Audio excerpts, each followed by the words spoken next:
Allô? Allô, allô? Vous m'entendez? Bonjour.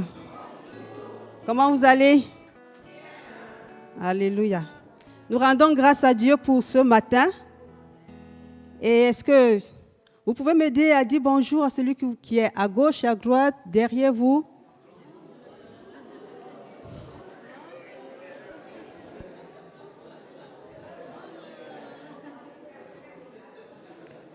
Alléluia, ça c'est bien.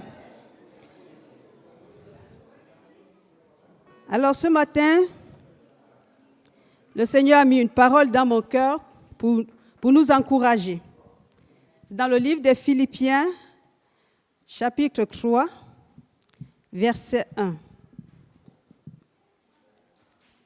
Mes frères, dont je vais lire dans la version parole vivante. Mes frères, réjouissez-vous dans la communion avec le Seigneur. Je me répète, je le sais, mais il ne m'en coûte pas de vous rappeler cette même recommandation, car elle vous met sur la bonne voie. La joie sera pour vous une force et vous donnera de l'assurance tout en vous affermissant. Alléluia. Et Paul va continuer toujours dans Philippiens. Il va dire, réjouissez-vous dans le Seigneur. Réjouissez-vous dans le Seigneur. Je vous le répète, réjouissez-vous. Alors, aujourd'hui, le Seigneur nous encourage encore ce matin à nous réjouir dans la communion avec lui. La joie du Seigneur est notre force. Rien ne doit être un blocage à notre joie. Je ne sais pas ce qu'il en est pour toi, mais Paul, quand il écrit cette lettre, ou bien quand il donne cette recommandation à l'Église, il est en prison. Il est privé de liberté. Il est privé de voir des personnes. Mais il utilise cette condition pour pouvoir écrire, encourager les frères, encourager l'Église. Pourquoi? Parce qu'il a compris une chose, sa joie ne dépend pas de sa condition, de la prison, des soucis. Non, sa joie vient du Seigneur. Je ne sais pas ce qu'il en est de toi. Peut-être tu vis des situations, tu vis des problèmes, peut-être tu te lamentes, peut-être tu te demandes pourquoi Seigneur. Mais je voudrais te dire ce matin, réjouis-toi dans le Seigneur. Réjouis-toi dans le Seigneur. Parce que cela va te donner plus de joie, plus de force, plus d'assurance. La joie apaise le cœur. La joie nous donne la force d'avancer. La joie du Seigneur nous permet de croire que tout est encore possible. La joie du Seigneur nous donne de nous relever et de marcher dans la victoire. Je voudrais t'encourager. Réjouis-toi dans le Seigneur. Alors, tu vas dire à ton voisin, réjouis-toi dans le Seigneur. Réjouis-toi dans le Seigneur. Réjouis-toi dans le Seigneur. Alors, je voudrais aussi t'encourager ce matin. Alléluia, merci. Tu dois dire, réjouis-toi dans le Seigneur, c'est vrai.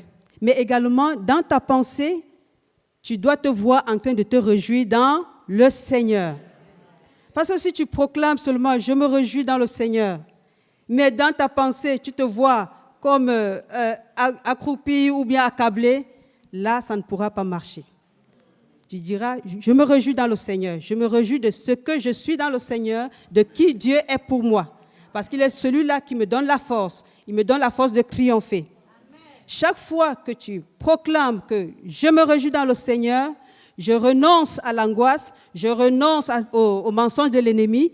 Qu'est-ce que tu fais? Tu es en train juste d'enlever ces pierres qui bouchent la source de la joie. Tu les mets de côté, et la source jaillit. Et la joie du Seigneur t'enveloppe. Alors ce matin, nous allons nous réjouir dans le Seigneur. Et cette semaine, tu dois le proclamer, tu dois le désirer, tu dois te voir en train de te réjouir et dire non à l'angoisse, non aux problèmes, non aux mensonges de l'ennemi qui te disent que tu n'as pas le droit de te réjouir. Tu vas lui dire, j'ai le droit de me réjouir dans le Seigneur. Parce que le Seigneur est ma force. C'est lui qui est mon soutien. Alléluia. Alors, nous allons prier. Seigneur, nous te disons merci pour ce matin. Merci pour cette recommandation que tu nous donnes encore. Réjouis-toi dans le Seigneur.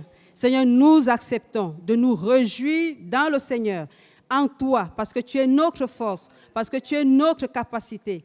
Quelles que soient les circonstances de la vie, nous choisissons de nous réjouir en toi. Seigneur, ce matin, nous te recommandons ce temps de culte.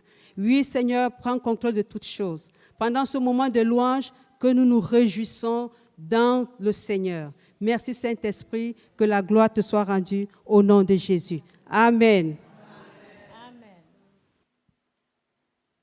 Nous pouvons continuer à acclamer notre roi. C'est une forme de réjouissance. Acclamons notre Seigneur. Oui, Seigneur, nous nous réjouissons dans la présence du Seigneur. La présence du Seigneur nous fait du bien. Acclame encore plus fort pour notre roi. Il est digne de régner. Oui, il est digne d'être acclamé, notre Seigneur, le Dieu de l'univers. Alors proclame avec nous ces paroles. Je me réjouis dans le Seigneur. Peu importe les situations, comme notre sœur a dit, réjouis-toi dans le Seigneur. Alors, élève la voix et réjouissons-nous dans le Seigneur. Alléluia. Amen. Amen.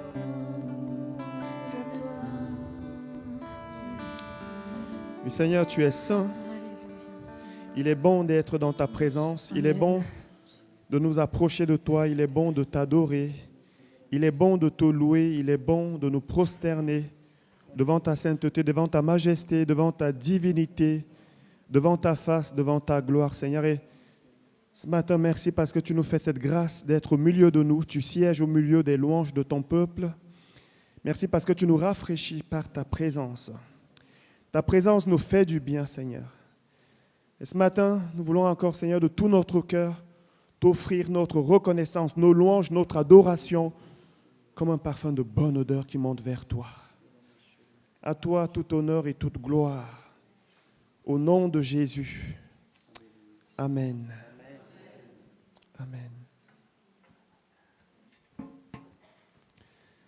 Bonjour à tous. Soyez bénis ce matin.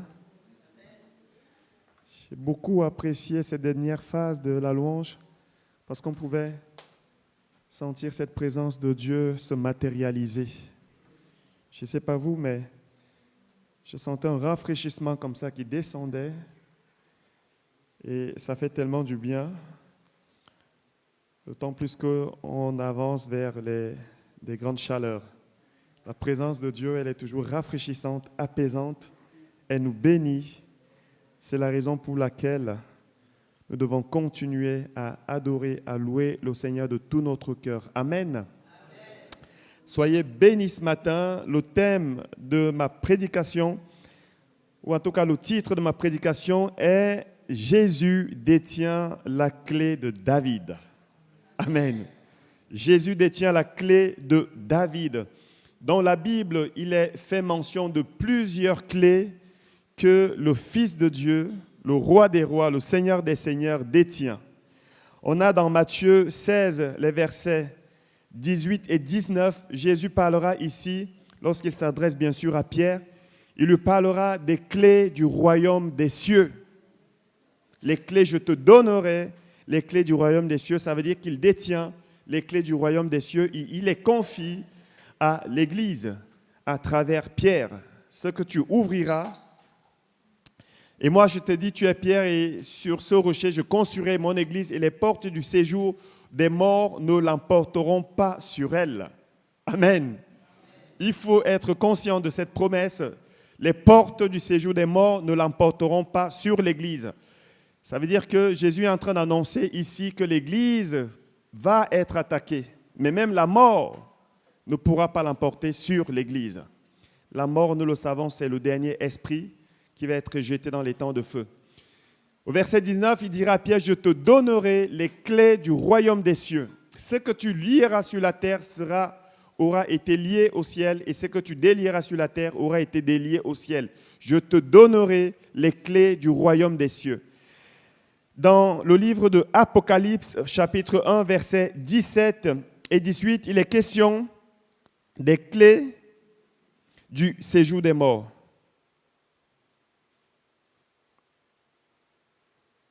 Des clés du séjour des morts. Quand je le vis, ici on a une vision de Jean Jean l'apôtre, le disciple de Jésus, qui va avoir une révélation, une vision du ciel transportée, on ne sait pas, peut-être en esprit. En tout cas, il a une vision assez claire du livre de l'Apocalypse.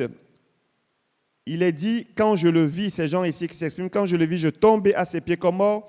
Il posa sur moi sa main droite en disant, ne crains point, je suis le premier et le dernier et le vivant, j'étais mort et voici, je suis vivant au siècle des siècles. Je tiens les clés de la mort et du séjour des morts. La version que vous lisez dit, je détiens les clés de la mort et du séjour des morts.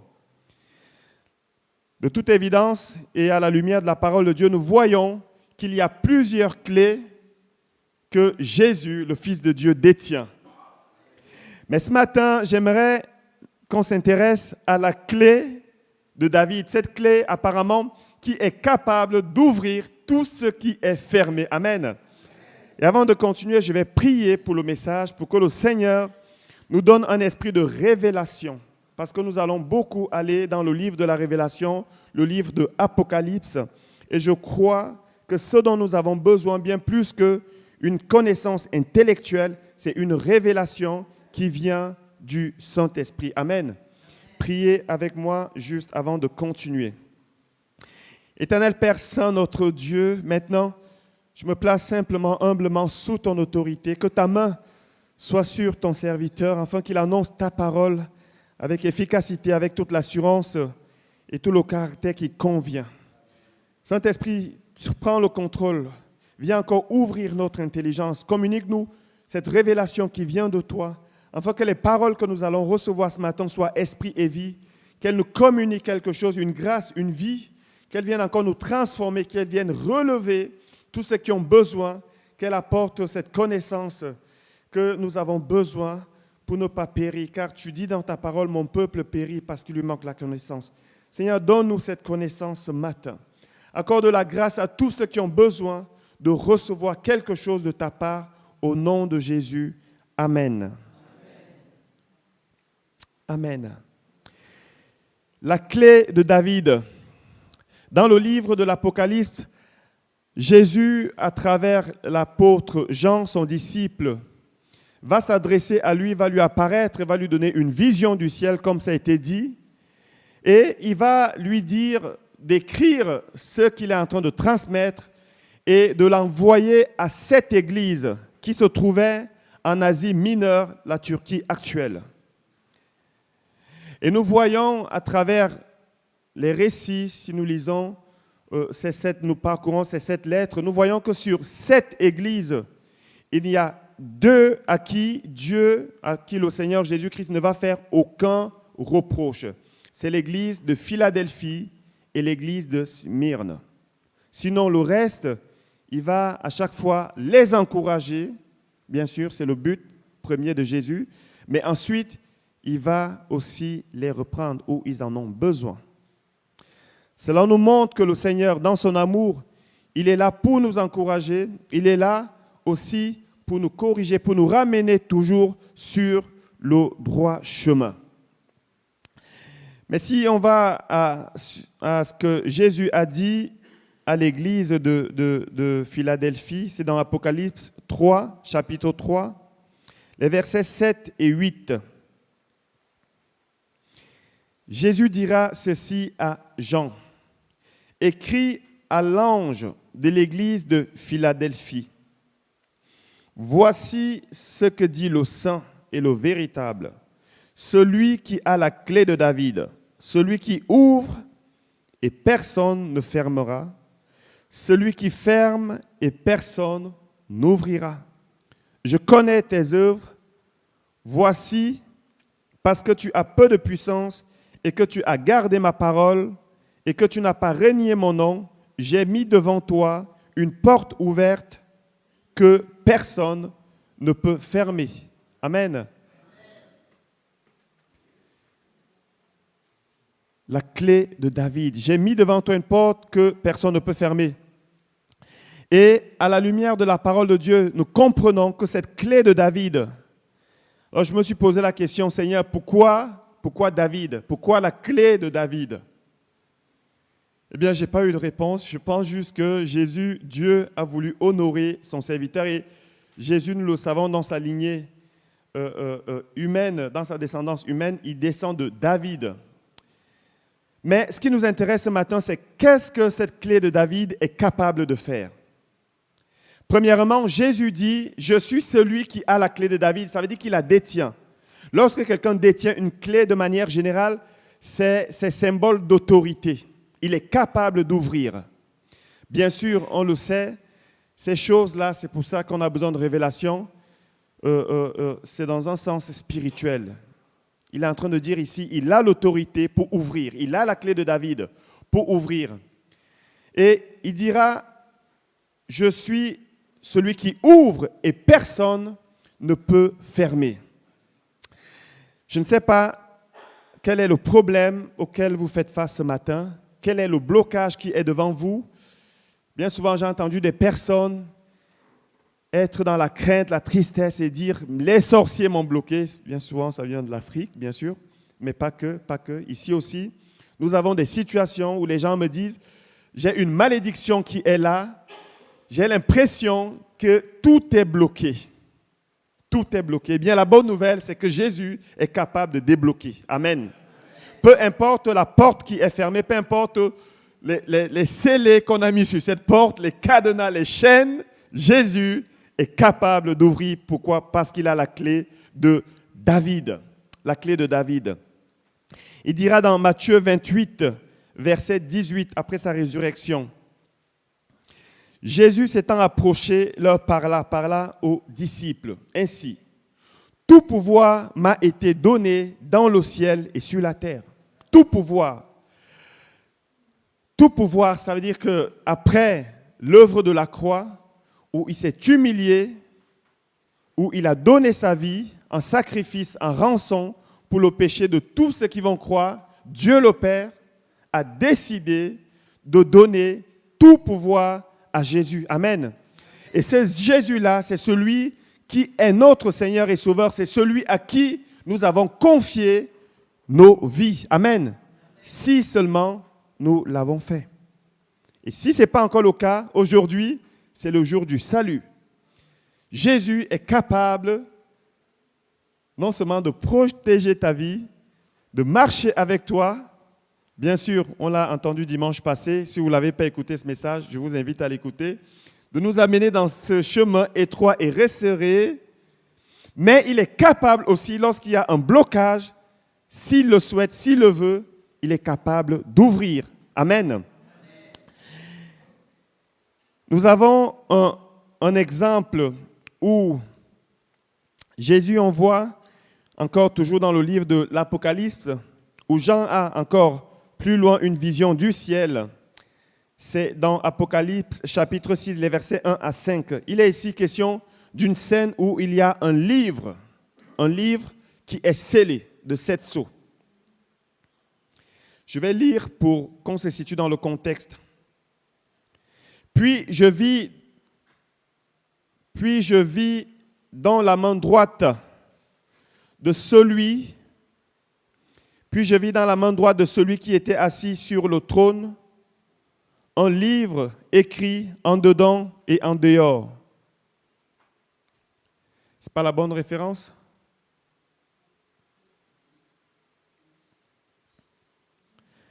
Apocalypse 6, 1 et 5.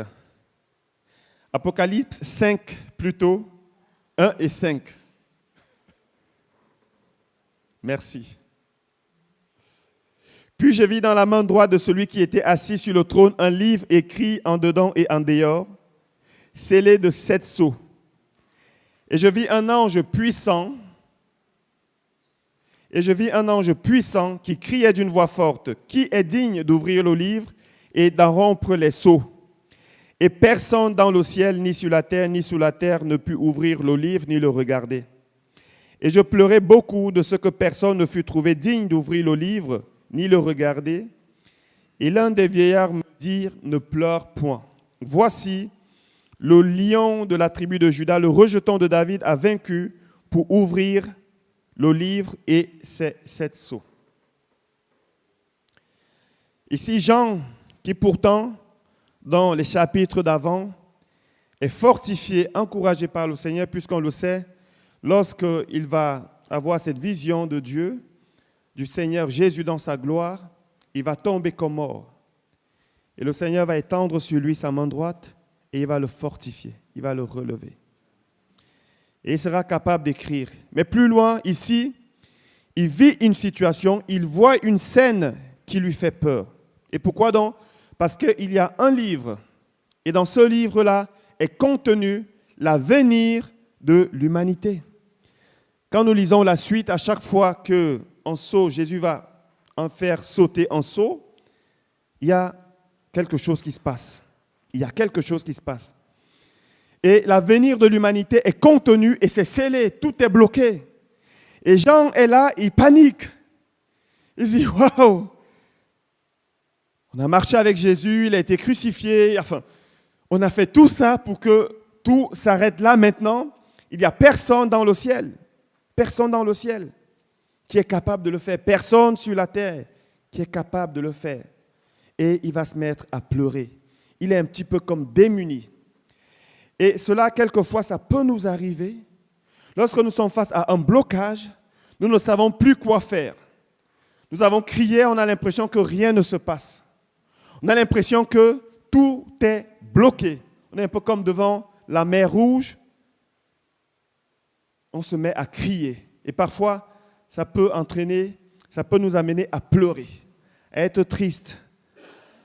Et ici, c'est ce que Jean va vivre. Mais il fut dit à Jean, ne pleure point. Et je crois que cette parole, elle s'adresse à certaines personnes ce matin, peut-être qui sont là devant des blocages et peut-être ceux qui regardent en ce moment sur la chaîne YouTube, peut-être que vous faites face à un blocage devant lequel vous avez l'impression que vous êtes démunis, vous êtes désarmés, vous êtes découragés, vous avez même l'impression que vous êtes seuls. Si Jésus est avec vous, je crois que nous devons à un moment donné arrêter de pleurer. Amen. Arrêter de pleurer, pourquoi? Parce que le rejeton, le lion de la tribu de Juda, le rejeton de David a vaincu pour ouvrir le livre et ses 7 sceaux. Et lorsque nous lisons ces paroles-là maintenant, aujourd'hui, nous avons l'impression que c'est quelque chose, bon, c'est un livre, un peu comme si on avait pris notre Bible et puis on s'est mis à ouvrir, mais c'est pas si difficile à ouvrir quand même. Mais je crois que si ce livre-là, personne ne pouvait l'ouvrir, même pas un ange, personne n'était digne, mais Jésus est capable de le faire. Et je crois, et la révélation que le Seigneur m'a donnée à travers cette histoire, c'est que si Jésus a été capable d'ouvrir ce livre, il n'y a rien qu'il ne puisse pas ouvrir. Amen. S'il a été capable d'ouvrir ce livre que personne ne pouvait ouvrir, il n'y a rien sur la terre que Jésus, le lion de la tribu de Juda, ne puisse pas ouvrir. Amen. Cependant, nous voyons également, à travers cette histoire plus loin, que Jésus va ouvrir un sceau après l'autre. Quelquefois, Jésus est en train d'ouvrir déjà des choses dans nos vies, mais nous n'en sommes pas encore conscients. Nous ne le constatons pas encore. Avant que les sceaux, on pense que les sceaux étaient de cette manière-là, 1, 2, 3, 4. Avant que le livre soit ouvert, il y a 7 sceaux. Et Jésus fait une chose après l'autre. Il travaille par séquence. Dieu a créé la terre. En 6 jours, le 7e, il s'est reposé. Et quelquefois dans nos vies, il va travailler et il va faire une chose à la fois. Une chose à la fois. Donc si tout n'est pas encore ouvert, ne te décourage pas, ne sois pas inquiet, ne sois pas attristé à l'excès si tu as donné ta vie à Jésus, parce que Dieu va faire les choses une après l'autre. Amen. Jusqu'à ce que tout soit ouvert. Maintenant, revenons à notre première lecture pour comprendre un peu les raisons qui ont fait que dans cette église de Philadelphie, cette église qui, selon ce que Jésus va dire d'elle, c'était une église assez modeste, qui devait vivre de manière simple, de manière humble, de manière modeste, et qui, selon la parole de Dieu, avait même peu de puissance. Peu de puissance. mais pourtant une église qui avait été agréée de Dieu. Quelles sont les raisons qui ont fait que Jésus, à un moment donné, va ouvrir une porte à cette église qui était bloquée certainement devant cette église et il lui dira, j'ai ouvert une porte que personne ne peut fermer. J'ai mis devant toi une porte que personne ne peut fermer. Ça veut dire quoi? Ça veut dire que cette église faisait face à un blocage. Il y avait quelque chose qui était là, qui les bloquait comme une porte. Et Jésus va à un moment donné ouvrir cette porte et même apprécier, agréer la conduite de cette église. Et je crois que cela peut aussi nous être utile. Amen. La parole de Dieu a été écrite, elle nous a été transmise pour notre instruction. Elle nous a été communiquée pour que nous puissions nous aussi tirer des leçons de cette parole, pour pouvoir marcher et suivre l'exemple de ceux et celles dans la parole de Dieu qui ont été approuvés, agréés par Dieu. Première chose que nous voyons dans l'église de Philadelphie, c'est que c'est une église dont la conduite, la marche spirituelle est approuvée, est connue de Dieu. Connue et approuvée de Dieu, du ciel. Mes amis, le plus important pour nous, ce n'est pas le nombre, la quantité, ce n'est même pas les talents que nous pouvons avoir. Il y a des gens qui ont d'excellents talents, d'orateurs, d'excellents talents dans la musique, peut-être dans les vidéos. Maintenant, on est à l'ère de la vidéo, de l'image. Il y a des gens qui ont d'excellents talents. Le plus important, même si ces choses-là sont nécessaires, on a besoin de ça, c'est Dieu qui donne les talents. Le plus important, c'est notre conduite devant Dieu. Est-ce que notre conduite est approuvée, agréée du ciel? C'est ce qu'on voit dans cette église. Elle est agréée du ciel. Le verset 8 nous dit, « Je connais tes œuvres. » Je connais tes œuvres. La version Semain dit, « Je connais ta conduite. » Jésus dit à cette église, « Je connais ta conduite. » Tu as peu de puissance. Tu as peut-être peu de prophéties, de révélations, peut-être de guérison, on ne sait pas, mais je connais ta conduite. Amen. Et ce matin, ne vous inquiétez pas si, parce que je le dis aussi, parce qu'on a l'impression que lorsqu'il y a beaucoup de miracles, c'est forcément une preuve que Dieu agrée. Ce n'est pas toujours le cas. Dieu fait des dons. Amen. Et il ne récupère pas, il ne retire pas ses dons. Je connais ta conduite. Je connais ta conduite. Peu importe ce que les hommes peuvent penser, notre conduite, elle doit être juste devant Dieu. Ce ne sera pas parfaite. Je ne pense pas que cette église était parfaite parce que la perfection dans ce monde n'existe pas, sinon le Fils de Dieu ne serait pas venu mourir à la place des hommes. Mais je pense que cette église-là, elle s'efforçait à être agréable à Dieu. Il y a un pasteur, un père de la foi qui m'a donné ce conseil. Un jour, il m'a dit, il faut prendre avec une certaine mesure les appréciations qui viennent des gens, en bien ou en mal. Critique ou alors éloge. Compliment.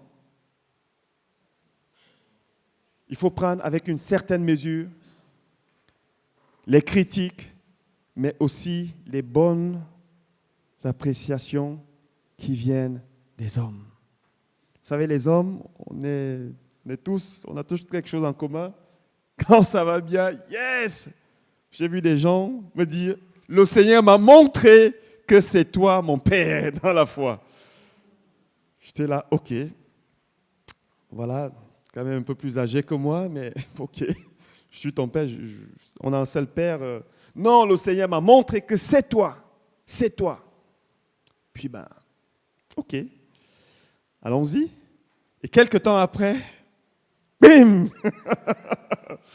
Alors, comment ça se fait que le Seigneur t'a montré ça et quelques temps après, il te montre autre chose? Moi, je ne pense pas que Dieu est comme ça. Je crois que quand il parle, il parle. Amen.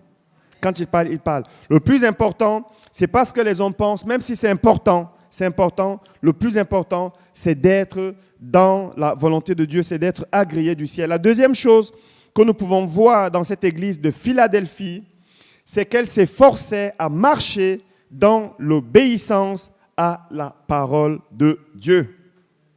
Amen. Elle s'efforçait à marcher dans l'obéissance à la parole de Dieu.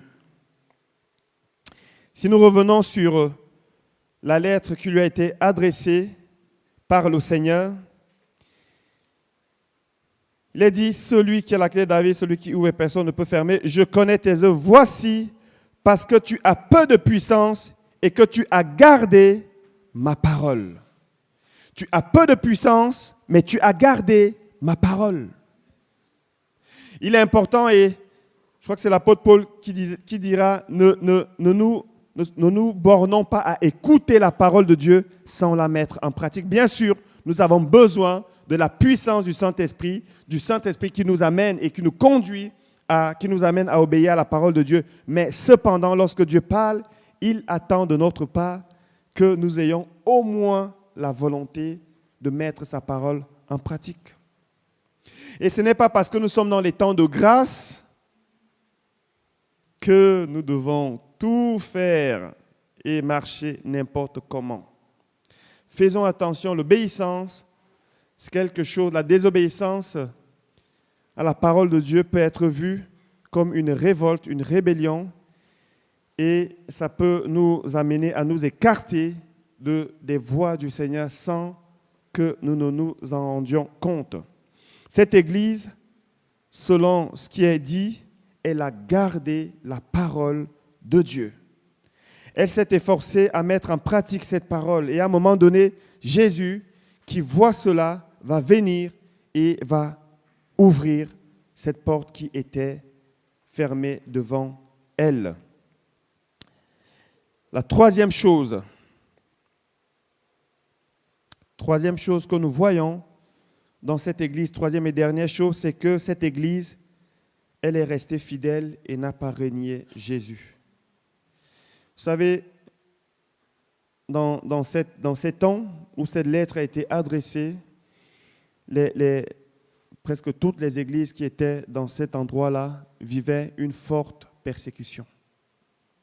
Ils étaient persécutés non seulement par les Romains qui étaient encore là sur place, mais aussi par des Juifs qui avaient refusé de recevoir l'évangile de la bonne nouvelle de Jésus-Christ. Ils vivaient de fortes persécutions. Cependant, ils ne vont pas renier le nom de Jésus et ils vont lui rester fidèles dans leur engagement, malgré le peu de puissance. Aujourd'hui, on a des personnes qui, malheureusement, passent d'église en église avec leurs problèmes. Ils arrivent, je vous donne 1 mois pour que le problème soit réglé, sinon je vais ailleurs. On prie. Bon, nous, on va toujours continuer à prier. Hein. Le problème n'est pas réglé.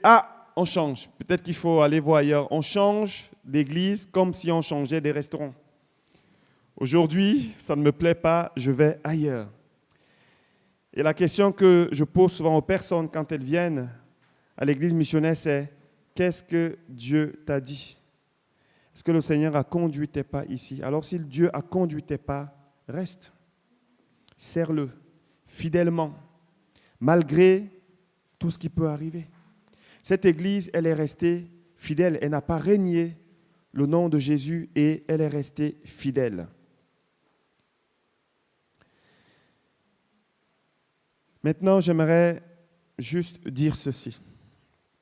C'est vrai que nous pouvons marcher dans une forme d'intégrité, fidélité, obéir, en tout cas nous efforcer d'obéir à la parole de Dieu en faisant des petits pas de foi, ce qui honore Dieu. Le Seigneur ne nous demande pas d'être parfait tout de suite, mais ayons cette volonté et montrons-lui qu'on a au moins envie et par le Saint-Esprit, il nous aidera.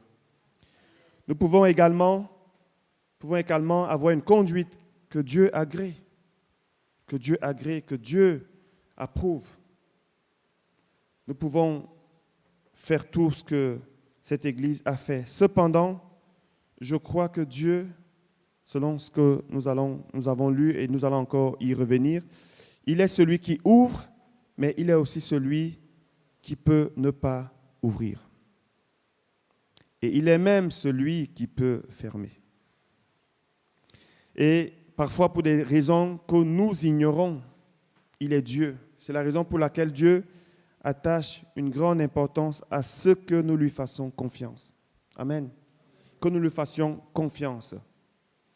Il est dit d'Abraham, le père de la foi, qu'il a espéré contre toute espérance.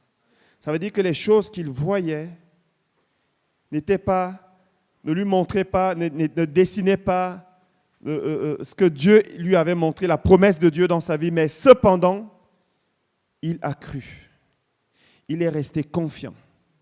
Et parfois, on ne sait pas pour quelle raison, peut-être pour un temps ou même pour toujours, le Seigneur va garder certaines portes fermées.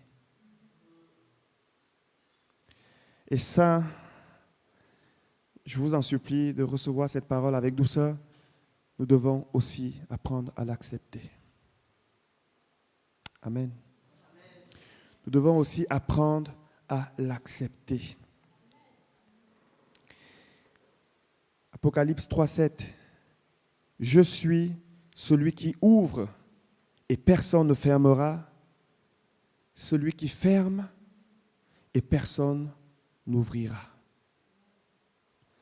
Alors on ne peut pas tout expliquer. C'est comme si on voulait comprendre Dieu. Dieu, on ne peut pas le comprendre. On saisit les choses qu'il nous donne. On a dans la Bible déjà assez d'écrits, assez de paroles qui nous amènent à vivre de manière pieuse. Mais Dieu, dans toute sa dimension, ne peut pas être compris par l'intelligence d'un homme. Ce n'est pas possible. C'est comme si on essayait de compter les grains de sable au bord de la mer. C'est ce que David dira. Tes pensées sont comme le sable au bord de la mer. On ne peut pas le compter, on ne peut pas le saisir. Et il y a des choses, mes amis, qu'on ne peut pas expliquer. Il y a des choses qu'on ne peut pas expliquer. Et ça ne sert à rien parfois d'être culpabilisé lorsqu'on vit une épreuve, une maladie, quelque chose de lourd, un blocage, ou peut-être même, je ne sais pas, une situation dont on ne sait pas d'où ça vient, ça nous tombe dessus comme ça, et on a l'impression d'avoir prié et rien ne se passe. Quelquefois, c'est juste le Seigneur qui n'ouvre pas. J'irai plus loin en disant, quelquefois, quelque chose qui était ouvert, Jésus va fermer. Il va fermer. C'est le principe même d'une clé. Elle ouvre et elle ferme aussi. Alors il peut ouvrir, et souvent quand on prie, on dit Seigneur, ouvre les bonnes portes et ferme les mauvaises portes. Mais cependant, il y a certaines portes et même certaines bénédictions que le Seigneur ne va pas ouvrir. Pourquoi? Parce qu'elles seraient pour nous un piège. Vous savez, lorsque le Seigneur a béni Salomon, il lui a donné la sagesse, il lui a donné la gloire, il lui a donné les richesses. Après coup, c'est juste parce qu'il avait fait la promesse à David qu'il va laisser une partie du royaume à la descendance de David. Salomon va prendre un tout autre chemin. Il a été béni et sa vie nous montre que certaines bénédictions de Dieu, si on n'est pas prêt à les recevoir, elles peuvent devenir pour nous nos pires pièges. Oui, je veux devenir pasteur, je veux être prophète, Seigneur, utilise-moi, je veux parler de ta part. Il dit, yes, ok. Alors, on va passer déjà dans ce chemin étroit et resserré pour que je t'éprouve si tu es capable, si tu es fidèle. Et dès que ça chauffe un peu, ah non, c'est le diable, on attaque, on brise, au nom de Jésus, on invoque le sang de Jésus. Il n'a pas compris, il n'est pas prêt. Il n'est pas prêt. Alors le Seigneur, qu'est-ce qu'il fait? Il laisse la porte fermée. Et on crie à lui, Seigneur, pourquoi? Dieu qui voit dans le cœur, dans les profondeurs du cœur, Il sait que s'il ouvre cette porte, une semaine après, on aura déjà fait tellement de dégâts. Il y a certaines personnes, si Dieu libérait sur eux une telle onction, ils ne seraient pas comme Pierre avec Ananias qui, deux sont morts. Il y aurait peut-être 100 qui vont mourir. Et Dieu le sait.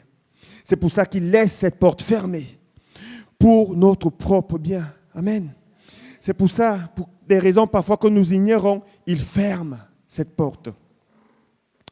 Et je crois que ça aussi, nous devons simplement l'accepter.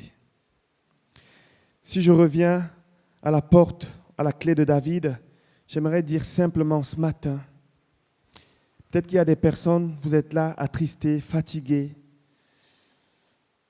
peut-être beaucoup de chagrin, et la semaine passée encore, nous avons enterré notre frère Raymond Rengli qui est décédé.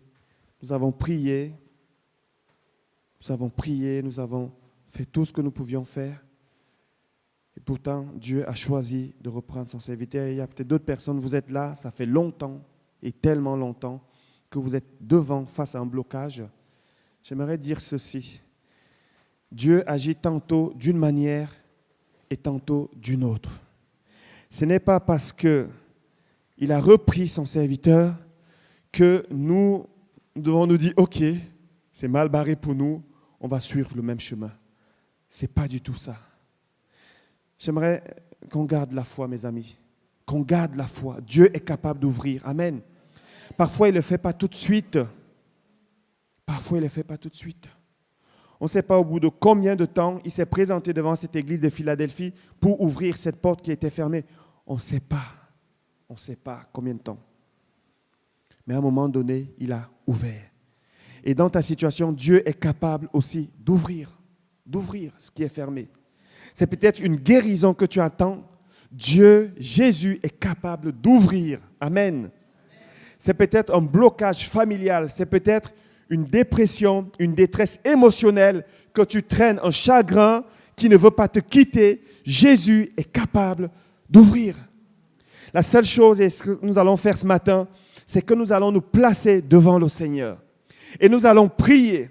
Seigneur, donne-nous le discernement. Vous savez, avant, je priais. Lorsqu'il y avait un problème, j'étais là. OK, on attaque au nom de Jésus. Maintenant, j'ai appris à faire silence, croyant que le Saint-Esprit est là pour nous conduire dans toute la vérité. Saint-Esprit, de quelle manière tu veux faire les choses? Saint-Esprit, dans quel sens nous devons diriger notre prière? C'est pour ça que nous allons prier. Je vais appeler le groupe de louanges à venir. Nous allons prier premièrement.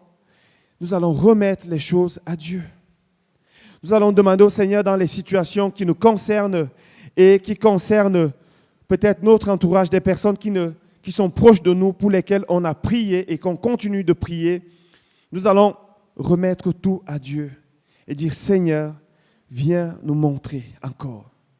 Et nous allons prier pour une deuxième catégorie de personnes, c'est ceux qui ont reçu déjà la promesse de Dieu. Et je crois ici qu'il y en a qui ont reçu la promesse de Dieu. Je parlais avec mon frère Everaldo, lorsqu'il était malade, il a entendu Dieu lui parler. Et lorsque Dieu parle, il agira. Amen. Lorsqu'il parle, il agira. Il est dit dans la Bible, il dit et la chose arrive, il ordonne et elle existe. Amen. Nous allons prier pour ceux-là qui ont reçu une promesse de Dieu, afin que le Seigneur leur donne de la persévérance, qu'il leur donne du courage, et qu'au moment opportun, ils viennent ouvrir cette porte parce qu'il a fait la promesse. Amen. Et s'il y a d'autres personnes qui ont besoin de prière, nous allons prier selon comme le Saint-Esprit va nous conduire ce matin. Nous allons prier que ceux qui veulent se lever, se lèvent. Ceux qui veulent rester assis, restent assis. Mais dans tous les cas, on va remettre maintenant les choses au Seigneur et lui demander maintenant de venir parler à nos cœurs. Il nous a conduits ce matin dans le livre de la Révélation, le livre de l'Apocalypse. Nous allons prier qu'il nous donne cet esprit de révélation. Alléluia.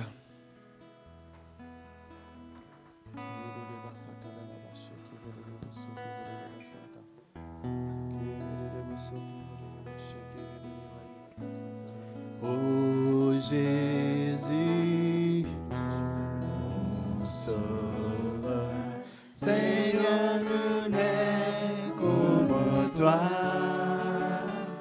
jour après jour, je te louerai, car ton amour est merveilleux.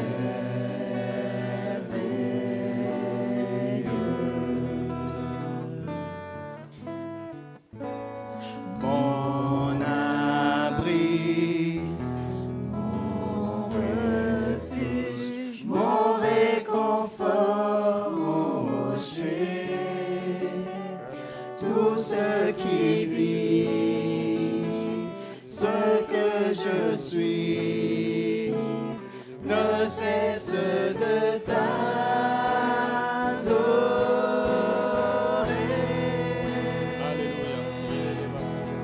chante au Seigneur, crie de joie, terre entière. À Dieu la gloire, la puissance et l'honneur. Les monts s'inclinent et les flots rugissent à l'écho de ton nom. Je vois tes œuvres et mon cœur crie de joie.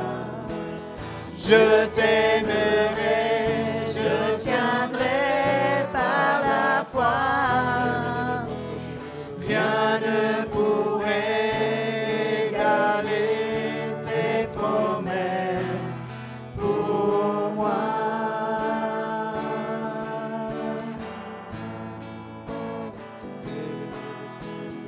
Chante au Seigneur, crie de joie, terre entière. À Dieu la gloire, la puissance et l'honneur.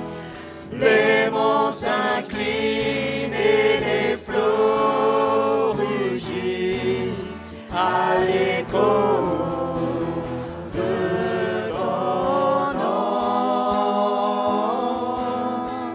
Je vois tes œuvres et mon cœur crie de joie. Je t'aimerai, je tiendrai par la foi. Rien ne pourrait égaler tes promesses. Rien ne pourrait égaler tes promesses.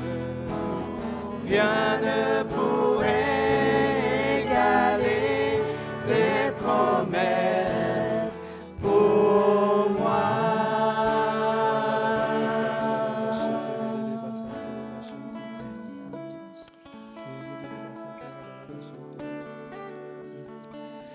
Le Seigneur s'adresse ce matin à deux personnes. Il y a une personne, le Seigneur te dit, de la même manière que je me suis adressé à mon serviteur Paul, je m'adresse à toi ce matin. Tu es dans une faiblesse et c'est dans cette faiblesse que je veux t'utiliser. Ma grâce te suffit. Tu as ma grâce dans ta vie.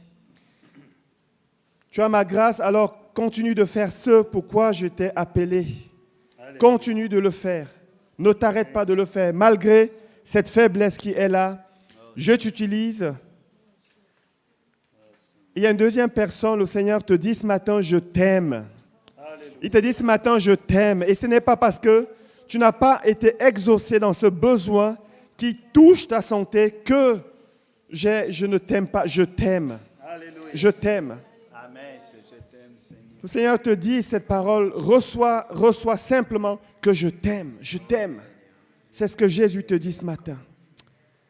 Ne te sens donc pas culpabilisé parce que tu n'es pas encore exaucé. Ça ne change en rien le fait que je t'aime. Amen. Nous allons prier ce matin, comme on a dit, que le Seigneur nous donne le discernement. Nous allons prier ce matin, prier, demander au Seigneur de nous donner le discernement dans ces situations devant lesquelles voyons un blocage, un mur qui est là. Éternel Père Saint, notre Dieu, nous voulons te remercier parce qu'en Jésus-Christ, tu es celui qui est capable d'ouvrir, mais tu es aussi celui qui est capable de fermer. Nous ne connaissons pas toutes les raisons pour lesquelles tu ouvres. Certaines, peut-être c'est par rapport à ce qui est dit dans le livre de Philadelphie, mais il y a peut-être d'autres raisons. Mais nous ne savons pas toutes les raisons pour lesquelles tu décides de fermer. Seigneur, donne-nous le discernement dans les situations que nous pouvons vivre pour savoir, Seigneur, est-ce qu'il y a une attitude à changer ou simplement, Seigneur, nous devons l'accepter. Seigneur, donne l'acceptation. Donne le courage, donne des forces, donne, Seigneur, la persévérance. Donne-nous, Seigneur, d'accepter lorsque nous ne comprenons pas les choses. Donne-nous de ne pas demeurer dans une frustration, dans une amertume. Donne-nous d'accepter simplement et humblement que tu es au contrôle de tout et tu es souverain. Seigneur, nous prions aussi pour ceux à qui tu as fait des promesses. Des promesses, Seigneur. Tu as fait des promesses et nous savons que lorsque tu fais la promesse, tu vas aussi l'accomplir. Tu ne parles pas si tu n'es pas capable d'accomplir. Et pour ces personnes-là, Seigneur, nous ne savons pas quand et comment, mais nous savons que ce que tu as dit, tu vas l'accomplir. Donne à chacun de garder ses promesses précieusement et de garder la foi en toi, en ta parole. Seigneur, étends ta main sur eux, car ta main a le pouvoir d'affermir même la foi. Agis sur la vie de nos frères et de nos sœurs qui s'attendent à toi. Nous te le demandons, Père, avec supplication. Renouvelle la foi de celui qui est fatigué. Donne des ressources à celui, Seigneur, qui tombe en défaillance. Ressuscite même la foi qui est morte. Père, nous t'en supplions au nom de Jésus. Nous nous attendons à toi dans ces temps et dans l'avenir pour que l'honneur, la louange et la gloire te reviennent, Père Saint, au nom de Jésus. Amen. Amen. Amen.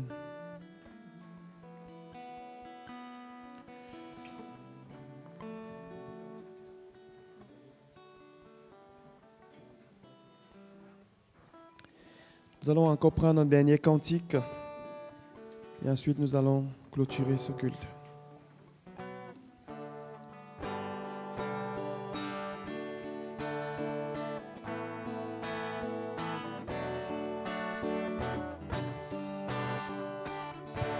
Qui porte se lever, on va se lever pour le Seigneur.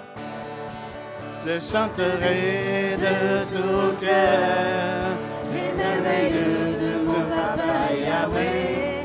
Il m'a ôté les ténèbres, il m'a délivré de tout péché.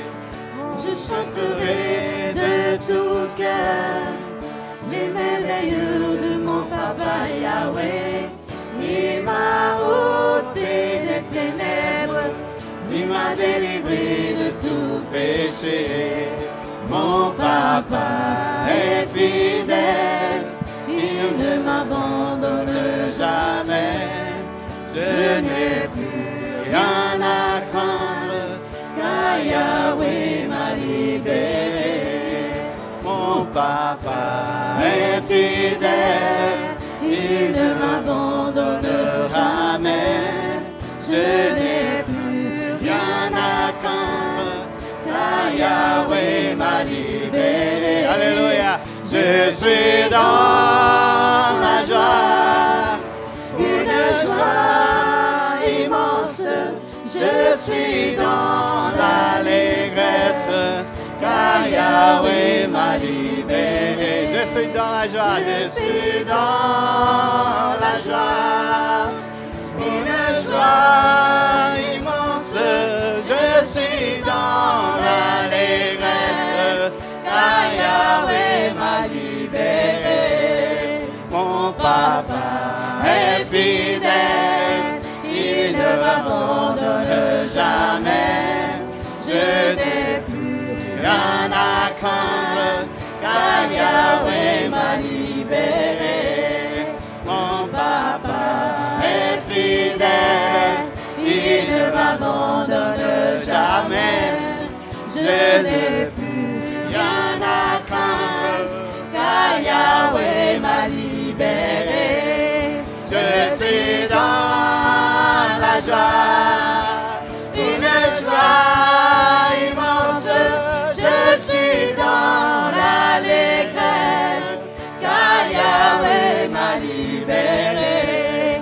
Je suis dans la joie, une joie immense. Je suis dans l'allégresse, car Yahweh m'a libéré.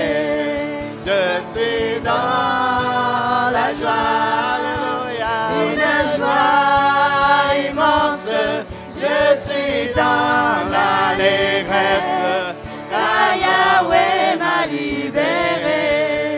Je suis dans la joie, une joie immense. Je suis dans l'allégresse, car Yahweh m'a libéré.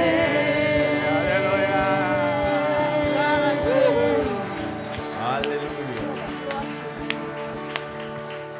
Amen. Oui, Seigneur, nous te bénissons, nous te rendons gloire. Merci parce que tu nous as communiqué ta joie, Seigneur. Nous avons commencé ce culte dans la joie, nous le terminons dans la joie. Et merci parce que ta parole, nous le croyons, elle demeure dans nos cœurs pour nous amener à porter du fruit pour la gloire de ton nom. Au nom de Jésus. Amen. Amen. Amen. Notre papa est fidèle. Amen. Il ne nous abandonne jamais. Amen. Amen. Il est avec nous jusqu'à la fin.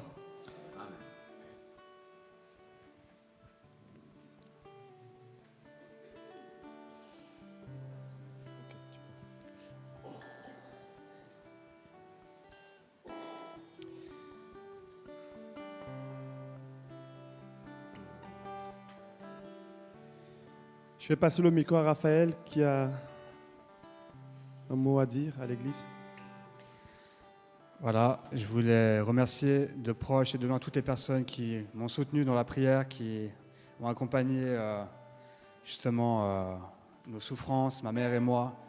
Je remercie Thomas aussi, tout le monde, toutes les personnes qui ont prié, les personnes qui étaient là pour la cérémonie, toutes les personnes qui m'ont soutenu, et que Dieu vous bénisse richement, de manière abondante. Voilà. Et gloire à Dieu. Merci Seigneur. Alléluia. Amen. Gloire au Seigneur. Continuons à prier pour Raphaël, pour sa famille. Nous allons de toute manière continuer dans les prochains mercredis à les soutenir. La Bible nous dit, réjouissez-vous avec ceux qui se réjouissent et pleurez avec ceux qui pleurent. Nous allons passer maintenant aux annonces. Mercredi, rencontre de prière à 20h, ici même à l'EME. Nous allons continuer à prier, à soutenir ceux qui sont affligés aussi. Si vous avez un besoin de prière, n'hésitez pas à venir, ça vous concerne peut-être, ou alors ça concerne un de vos proches. N'hésitez pas à venir, nous allons vous soutenir, nous allons prier avec vous, parce que nous croyons que le Seigneur est celui qui entend lorsqu'un malheureux crie. Il nous exauce dans sa miséricorde, sa bonté, il agit. Amen.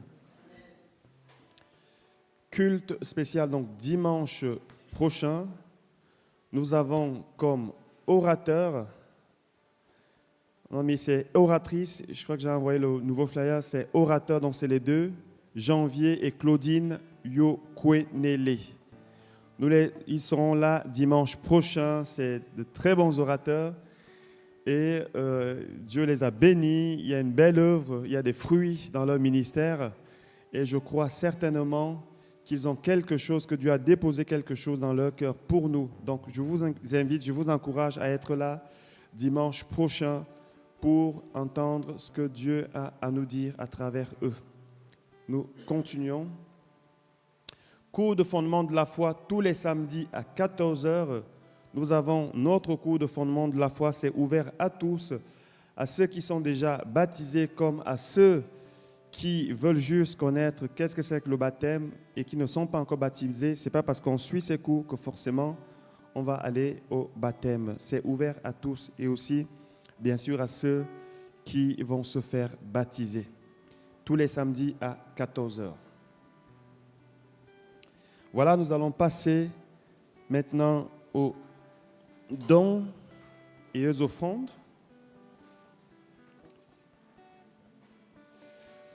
Que chacun donne comme il a résolu dans son cœur, car Dieu aime celui qui donne généreusement. Il y a un frère qui m'a dit, il y a quelques jours, c'était vendredi, il ne m'a jamais parlé de dîme.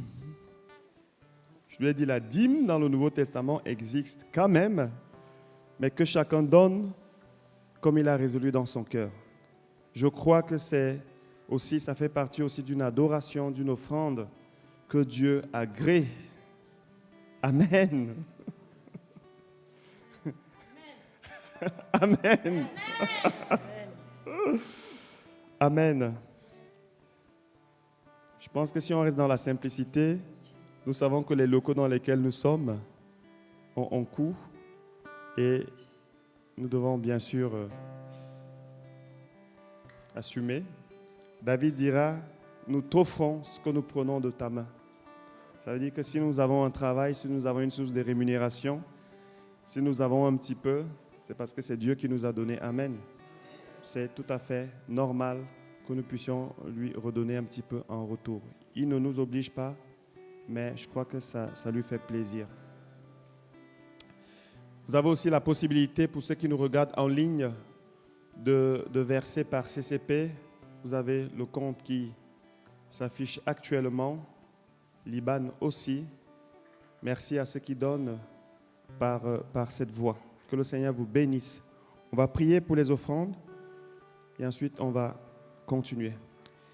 Seigneur Père, nous voulons te remercier parce que c'est toi qui donnes la semence aux semeurs, c'est toi qui pourvois aussi. Toutes choses t'appartiennent, l'or et l'argent aussi. Seigneur, merci pour cette offrande que nous recueillons, nous te la présentons ce matin. Et nous sommes convaincus que tout ce que nous te présentons, non seulement tu as le pouvoir de le bénir, de le protéger, de le garder, mais aussi de le multiplier. Alors Seigneur, permets que les finances de ton Église soient multipliées, afin qu'elle puisse continuer dans sa vocation missionnaire, afin qu'elle puisse continuer à soutenir les œuvres missionnaires que tu nous mets à cœur. Bénis chacun, bénis ceux qui ont donné, bénis aussi ceux qui ne peuvent pas donner, afin qu'ils aient de quoi donner à ton Église, pour que ton royaume puisse avancer. Au nom de Jésus. Amen. Amen. Est-ce qu'il y a des personnes qui viennent pour la première fois ce matin, qui nous rendent visite ce matin pour la première fois? Non. Tout le monde est ancien. J'ai vu notre frère Raphaël, il est reparti. Ok. D'accord. Bon, voilà, si on a fini, on va se lever, on va prier, on va vous bénir et ensuite, on va clôturer sûrement avec un cantique. Ceux qui ont besoin de prière, de rendez-vous, n'hésitez pas. Vous avez mes cartes de visite à l'entrée. Vous avez également Ruth, Guy, Maxime qui sont là. Si vous avez besoin d'une imposition de main, on va prier pour vous. On va prendre un temps pour vous. Amen. Seigneur, merci parce que nous savons que tu as déposé quelque chose dans nos cœurs ce matin, quelque chose de précieux, par ta présence, mais aussi par ta parole. Nous voulons, Seigneur, que tu nous aides à garder, à ne pas être des auditeurs oublieux, mais à ne pas faire les choses par nous-mêmes, par la chair, mais à les faire, Seigneur, pousser et soutenus par le Saint-Esprit. Soutiens-nous, Seigneur, par le Saint-Esprit. Nous avons besoin de toi. Que ta grâce repose sur chacun ce matin. Que ta joie nous remplisse, qu'elle nous alimente tout au long de cette semaine. Que ta paix, celle qui surpasse toute intelligence, garde nos cœurs et nos pensées en Jésus-Christ. Père Saint, étends ta main, s'il te plaît, sur chacun de tes enfants ici présents et ceux qui nous regardent en ce moment. Enfin, Seigneur, qu'ils soient fortifiés par toi, qu'ils soient protégés par toi, qu'ils soient gardés par toi, qu'ils soient bénis par toi et qu'ils deviennent source de bénédiction pour les autres, pour ta gloire, au nom de Jésus. Soyez bénis, bon dimanche et bonne semaine. Soyez bénis au nom du Seigneur Jésus. Amen.